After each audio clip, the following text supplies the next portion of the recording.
The Unitarian Universalist Church of Ventura, California, presents a homily by our minister, the Reverend Dana Worsnop, titled Beyond Innocence, recorded on Sunday morning, September 20th, 2020.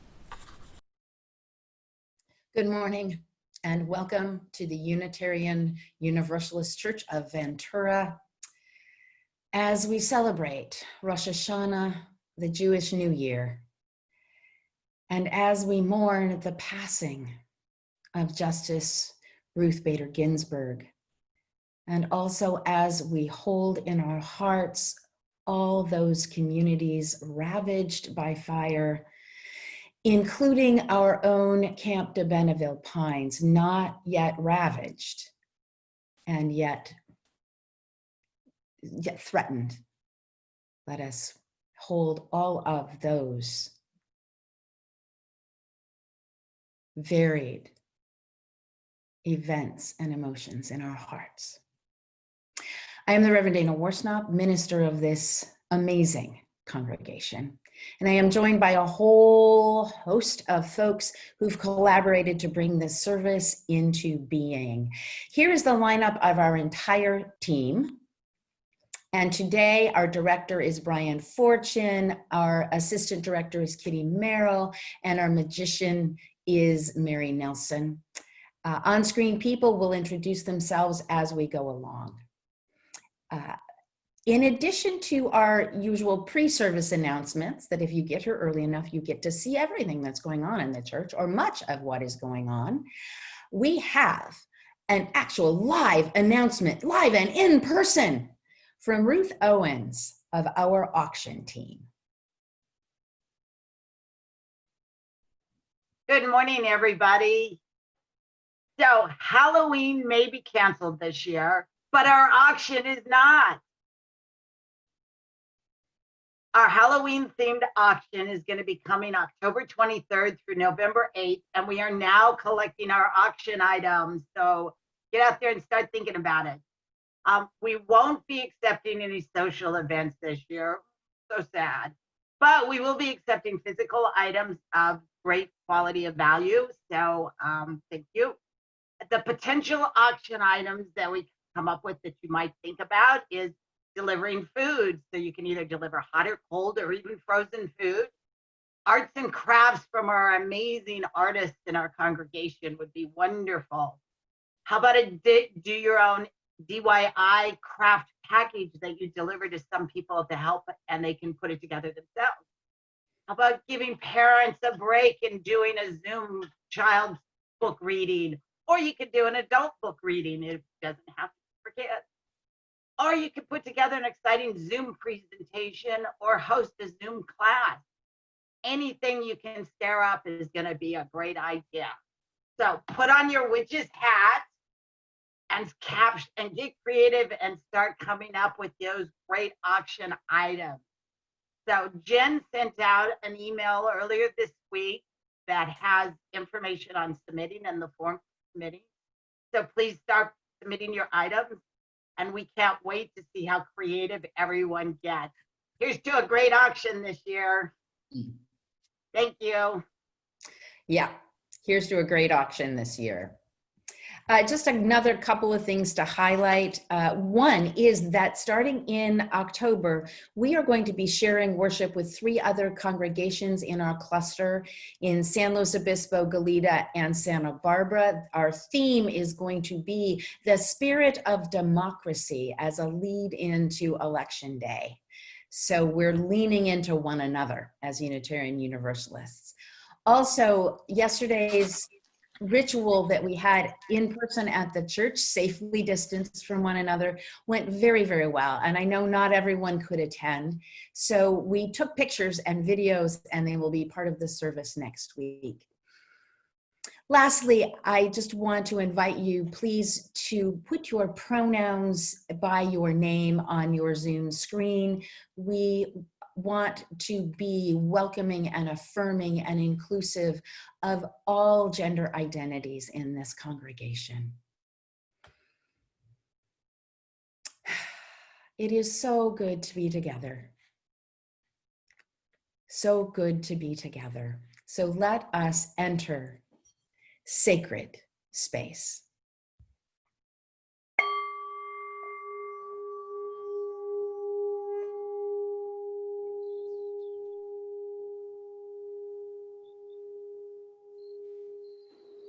Good morning. I'm Worship Associate Andy Edgar Beltran. We hope that everyone has a chalice or a candle to light and something to light it with. Let's light our chalices all together.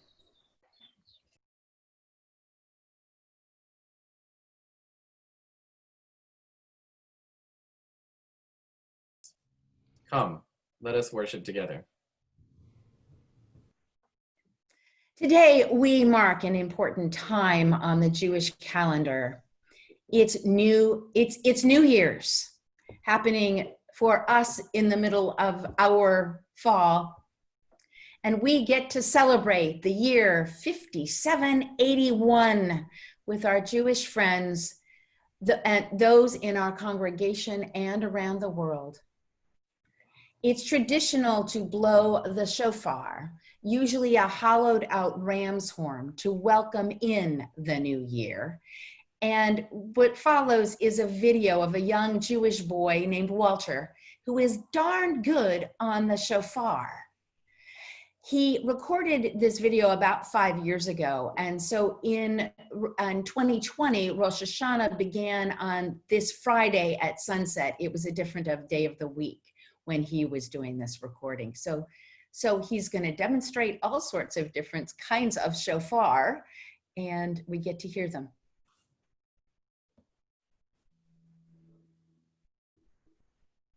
Look, honey, look, this boy is going to blow the shofar. You want?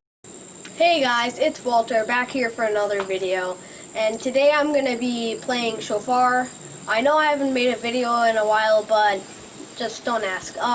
So today, as you know, coming up on Monday, I think, that the Jewish high holy days are coming up, and I will be playing shofar in my mom's synagogue.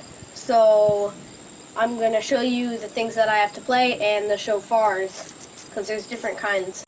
This is called a ram's horn, and it's a pretty big horn from a ram. Usually they're smaller, and it has a weird kind of sound, but this is it. So yeah, now the next horn we have is this, and this is called a gam's horn. It's from a gam, and it has like a more high-pitched sound. It sounds like, so yeah, it's pretty cool. And then the biggest of them all, a kudu horn. Oh, a kudu horn. It's pretty big, but it has the best sound in my opinion. So yeah, so there's commands that you say to blow the shofar. There's takia, which is 3 seconds long, and then like you swerve up like.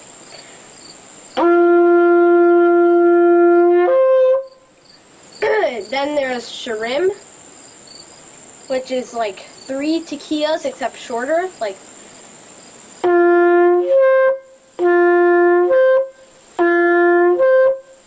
There's shirim turua, and I'm not going to play that. It's the same thing except with turua on the end, which is like 9 to 13, like, like.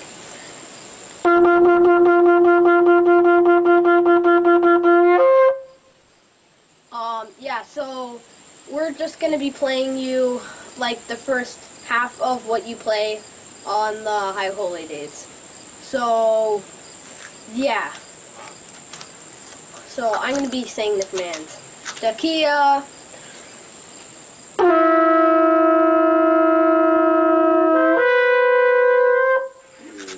Takia.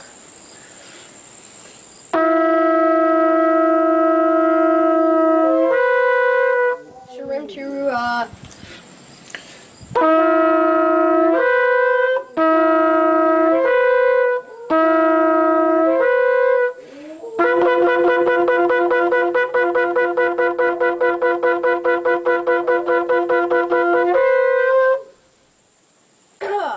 And there's one more thing I forgot to mention. It's Tequila Gadola, where basically you just blow for the longest you can. And yeah. So, next Tequila.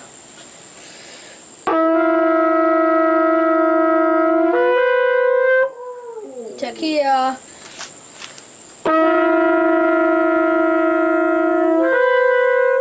Sharim.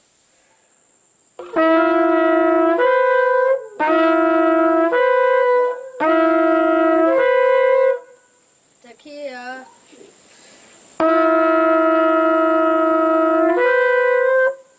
Tequila.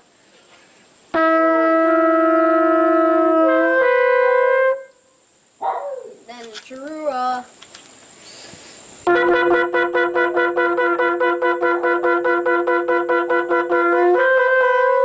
Tequila Gadola.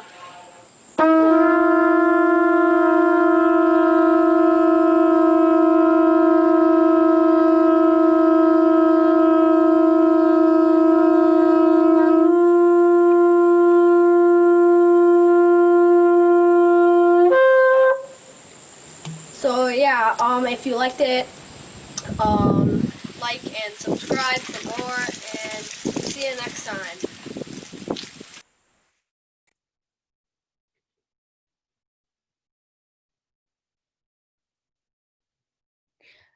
So my favorite part of that was, of course, the dog howling along to the shofar.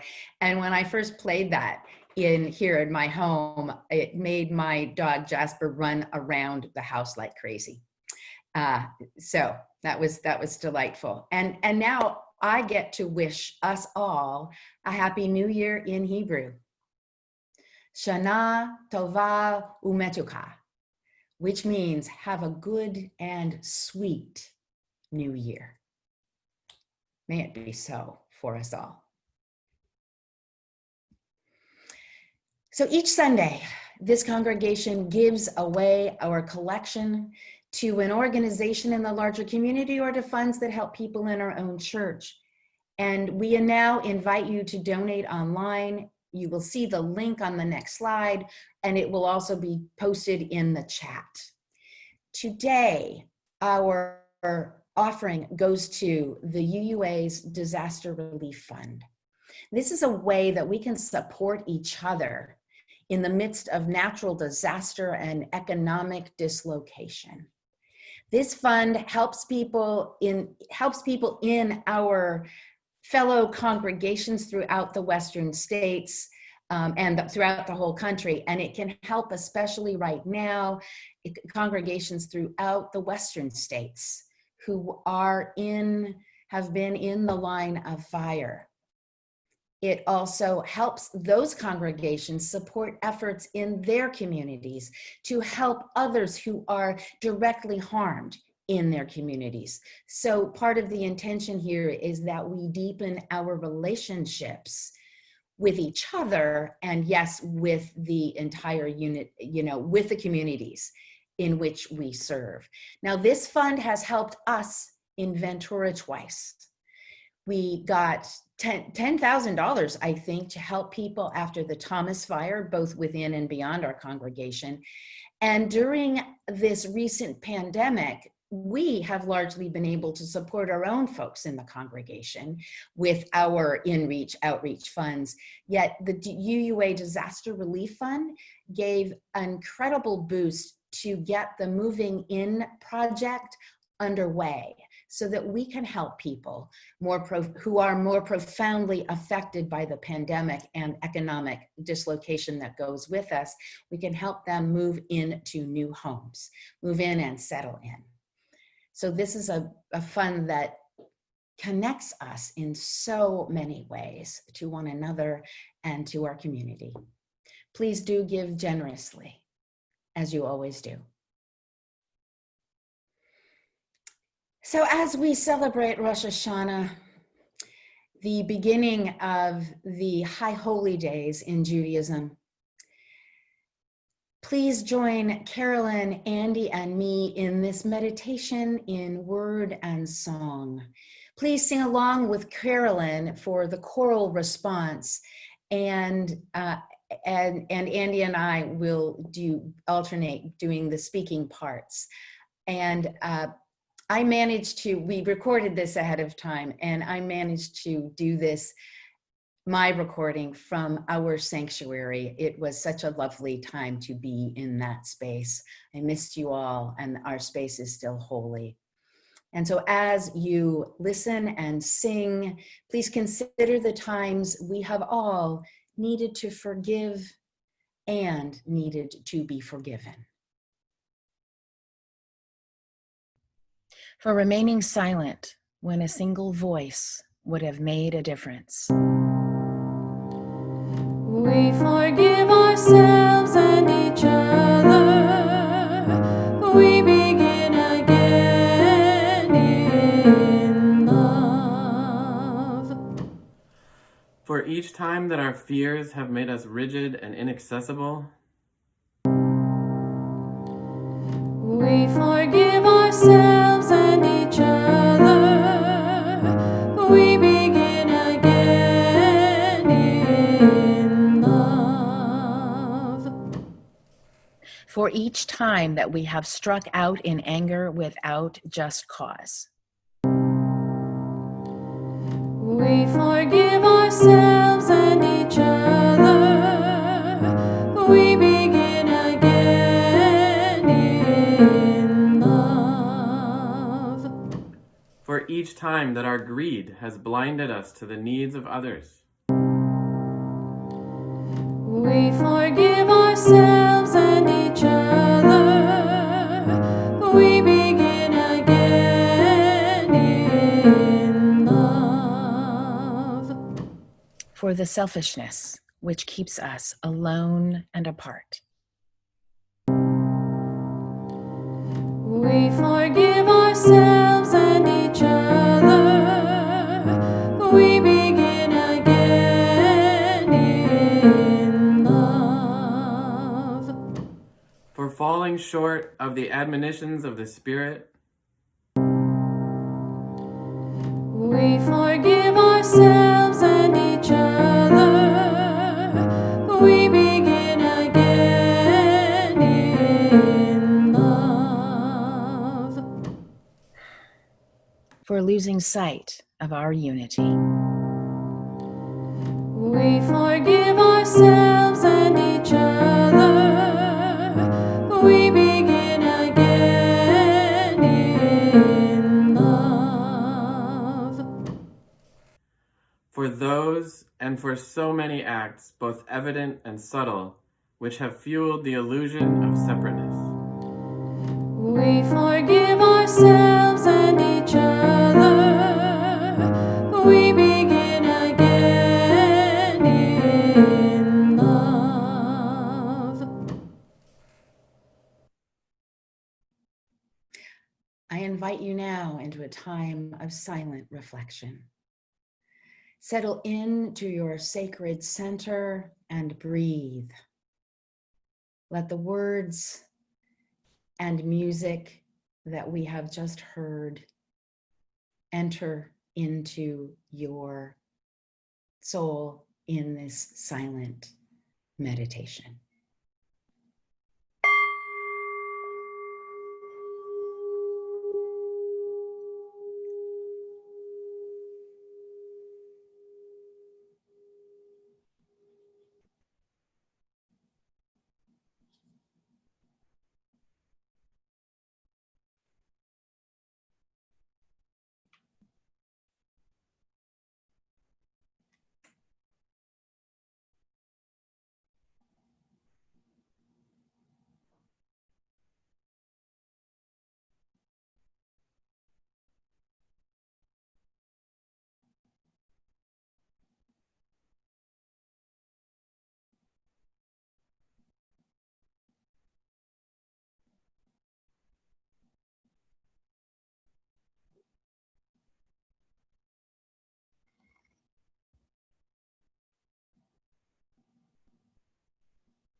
On Friday, just as the sun set and the sliver of a new moon rose, we entered the year 5871 on the Hebrew calendar.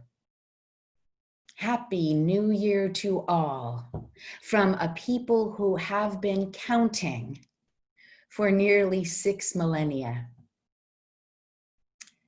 One of the things I love most about High Holy Days are the stories that have arisen over those millennia about what happens between New Year and the Day of Atonement, which ends this year at next Sunday. For it is said that the great God of the Jews holds open the book of life for those 10 days. And our lives hang in the balance. Will God write our names in the book that we will live another year? It is, as they say, an open question. So Jews spend these 10 days of awe reflecting on their lives. And what makes these days so awesome, so awe-filled? When I conjure up the image of a great hand and a pen hovering over the book that hold my life in the balance, I am likely to sit up and take notice, to reflect with greater urgency on my life. For it is said, on Rosh Hashana it is written, on Yom Kippur it is sealed.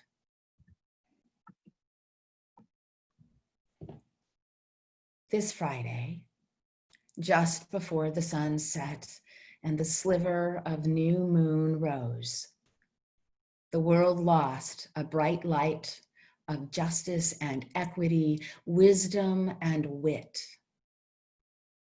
The amazing, the notorious Ruth Bader Ginsburg died. RBG, as we have affectionately been calling her for years, graduated first in her class at Columbia Law School in 1959 and received not a single offer for employment in a law firm. Yet by 1972, she had founded the Women's Rights Project at the ACLU, and in 1993, she was nominated to the Supreme Court of the United States, where she took to wearing those collars with her robes. Because of her life, her work, her example, because of her work ethic and what friends and foes all called a steel trap mind, the world is a fairer place for people of all genders. She was a prophet of our times. RBG was raised in the Jewish tradition, though she did not actively practice her faith, that faith throughout her life. And yet some have noted the particular timing of her death.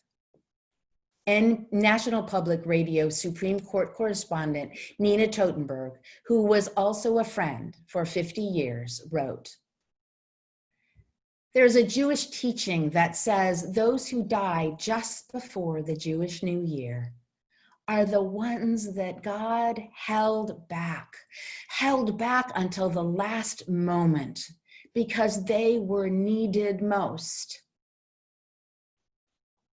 and were the most righteous." And so it was that RBG died as the sun was setting last night, marking the beginning of Rosh Hashana.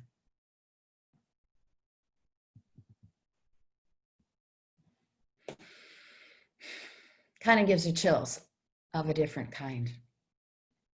It is our faith that we seek the wisdom in all the world's religions, that we know no one tradition has a lock on the truth, and none of them gets it all right. And yet there is beauty and truth in all.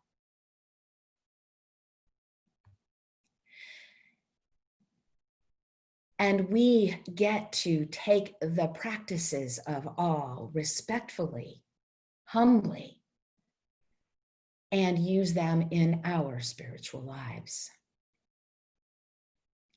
So what is it you shall reflect upon for these 10 days of awe? Jewish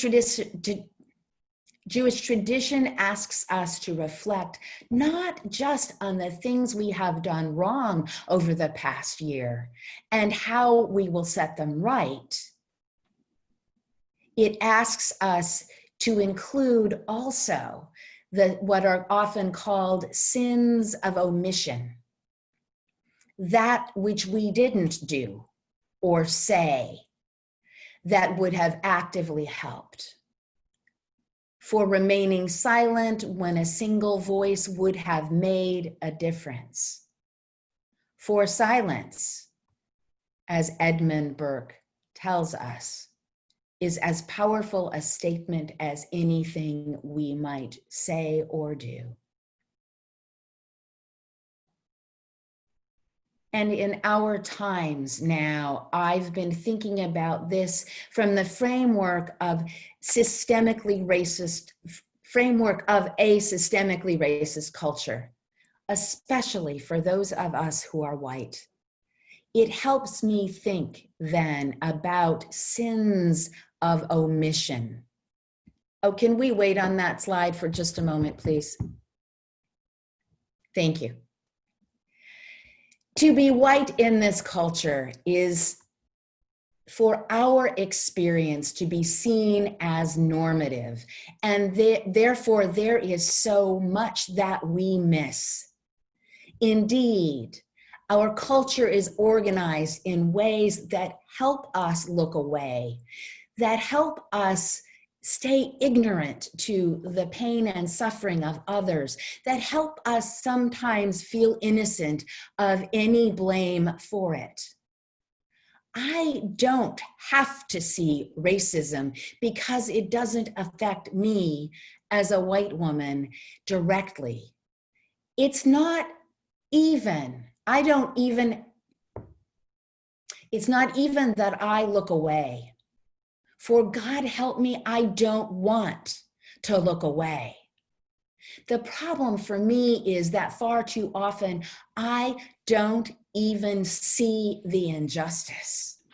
I don't hear what sometimes are called microaggressions in what I say to people who live more on the margins than I.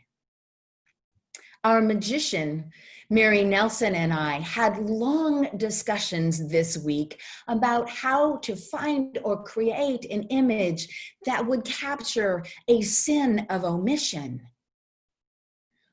What does not acting or speaking look like? How to show an absence? We talked and talked about this. We did consider an image of a person stepping over or turning away from someone who is clearly without a home or in distress.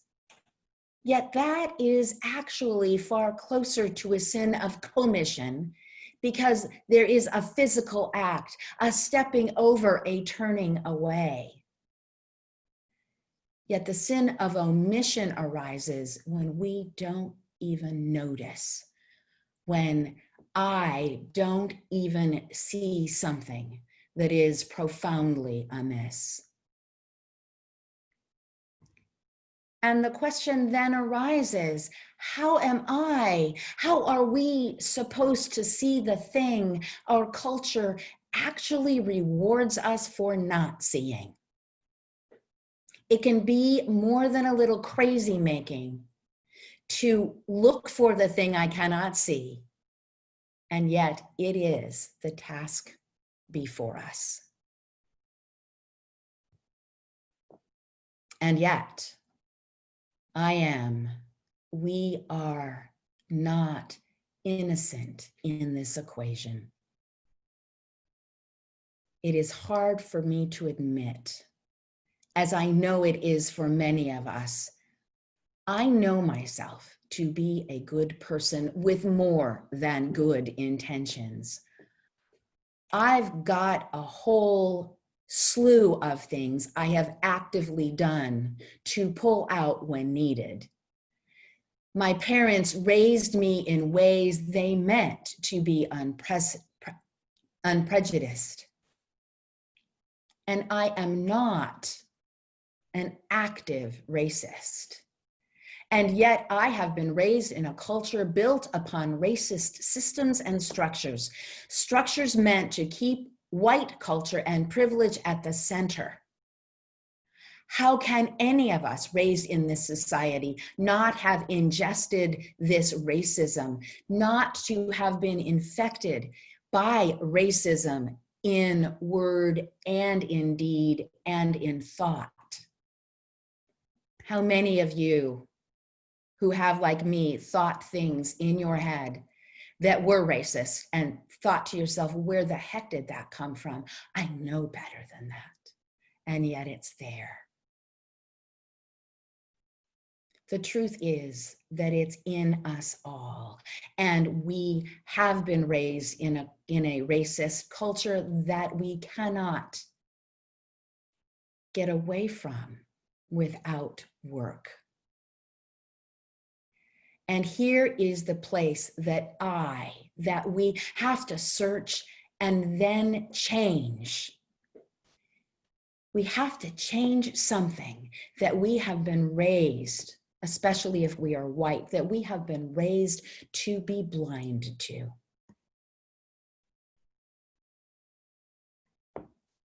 And then there is the question, if it's baked right into our society, what difference can I make? It's everywhere.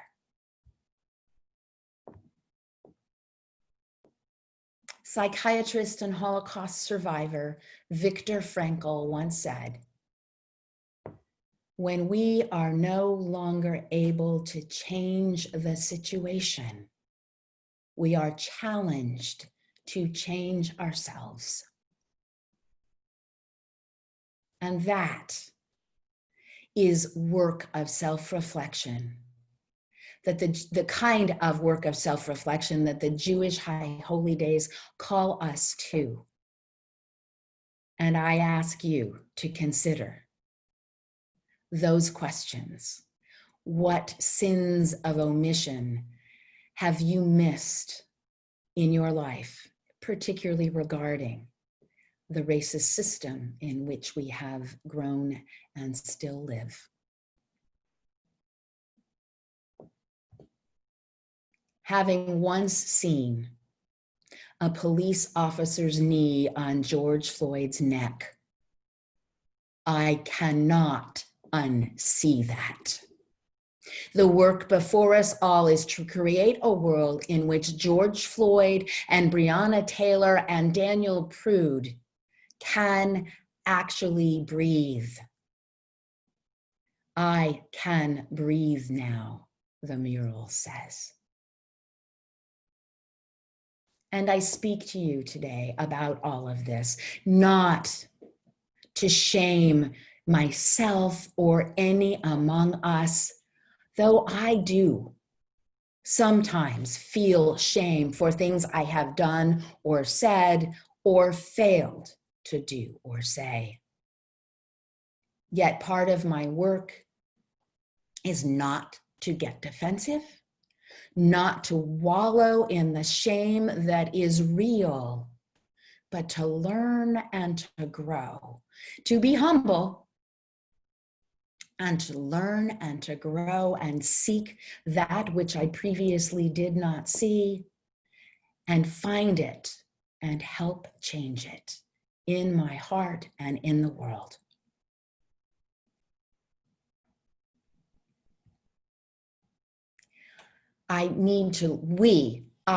All of us need to learn and grow. What do I do now that I have seen that? Now that I do see more? Now that I understand how whiteness, my whiteness, causes harm in the world? I have a t-shirt that reads WWRBGD.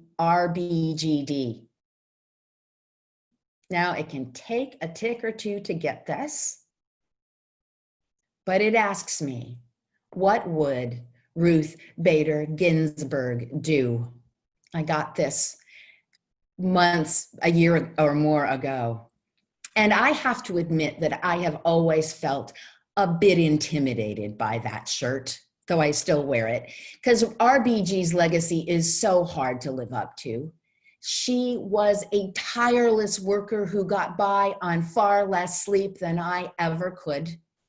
She was a powerful prophet who brought the law alive and who helped the law rise up to its promise and possibility. She also helped create a world where this could happen. For it is only very recently that women have been allowed to blow the shofar. And now she helped bring about a world in which Rabbi Joshua Davidson can say, the wail of the shofar is one that many in the world can identify with. Let all who desire a space for reflection and growth come and hear. Jews, Christians, Muslims, atheists, those who are spiritual but not religious. None of us need to be RBG or to feel that we have to do our work her way or to feel like we could ever have kept up with her sweet, merciful heavens. And yet, this High Holy Days, we open the possibility that we can learn and grow and change our lives. These 10 days of awe, these awesome days offer us an opportunity to reflect and consider. And yet they are ultimately about forgiveness. We forgive ourselves and each other. We begin again in love. That was the response that we sang earlier after each description of wrongs we have committed, those both evident and subtle. The traditional greeting for Rosh Hashana is Shana Tova Umetucha. Have a good and sweet new year. Thus, Jews eat apples dipped in honey as symbols of the goodness and the sweetness the world has to offer. Yes, the shofar has a mournful tune, but it is blown in such a way as to end on a high note. We have so much to forgive. We have so much to be forgiven for. Yes, we have much to learn. Yes, there is much work yet to do to carry RBG's legacy into the future, and it is ours to carry. And yes, we are still doing all this in a world that is truly so challenging, literally and figuratively on fire.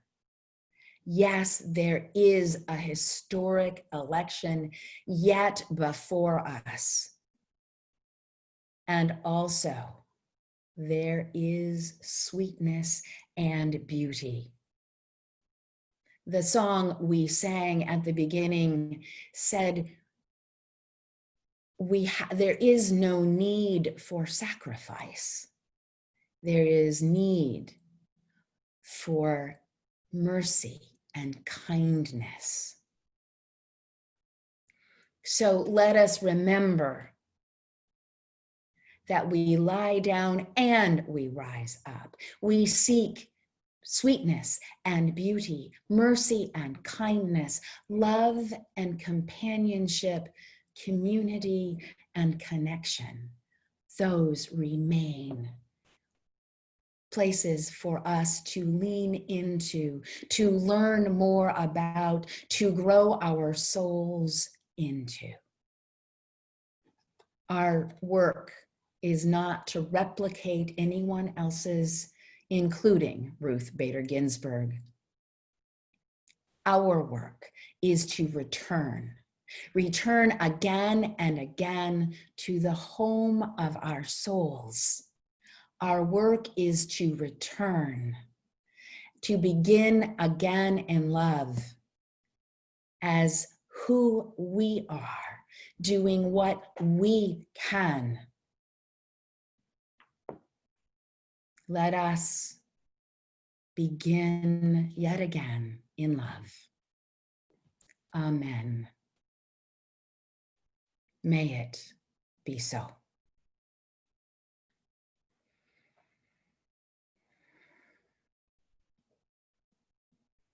I invite you now to join me in prayer.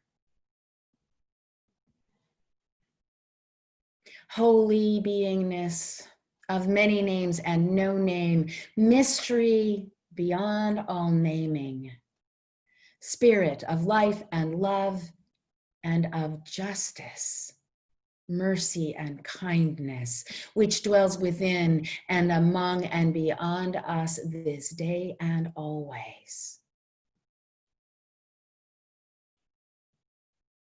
Let us hold in our hearts all those who are threatened by fire, who have lost so much in the fires, knowing that we have been there ourselves before and may yet be again.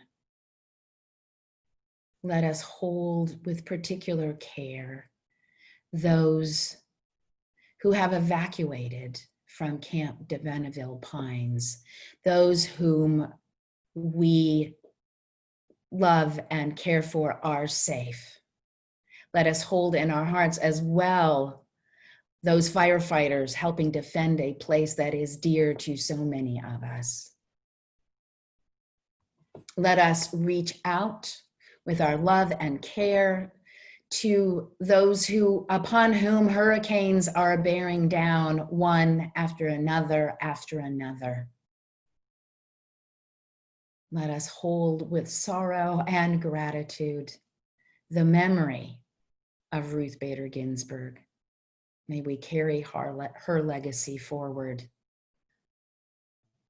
with a passion for justice, with a kindness for all, including ourselves. May we remember that we are in this for the long haul. May we care for one another. May we care for ourselves. May we know that care, the gentleness that we are able to give ourselves means that we can give it to others, means that we can carry on in the face of hope and despair, that we can continue to hope, that we can continue to find the sweetness, the goodness, and the beauty all about us, even as we and so many around us suffer. And may all those who are ill find healing. May those who are in despair find hope. May those who are without shelter find home. And may all those suffering in conflict and war throughout the world, may we know peace. Amen. And blessed be.